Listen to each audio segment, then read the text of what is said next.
ಜೋಳದ ರೊಟ್ಟಿ ಗಟ್ಟಿ ಹಾರ ಬಿಟ್ಟಿರಪ್ಪ ಎಗ್ರಸ್ತಿದ್ದೀರೇನೋ ಯಾಕ ಹೊಟ್ಟೆ ಬಂದೈತಿ ರಾಗಿ ಮುದ್ದೆ ಜೋಳದ ರೊಟ್ಟಿ ಗಟ್ಟಿ ಹಾರ ಬಿಟ್ಟಿರಪ್ಪ ಎಗ್ರಸ್ತಿದ್ದೀರೇನೋ ಯಾಕ ಹೊಟ್ಟೆ ಬಂದೈತಿ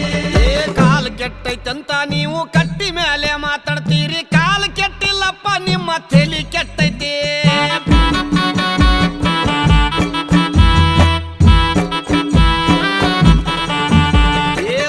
ಸಣ್ಣ ಹುಡುಗರೆಲ್ಲ ಎಣ್ಣೆ ಹೊಡಿಯಕತ್ತಾರಪ್ಪ ಹಾಲು ಮೊಸರ ಅಂದ್ರ ಇವ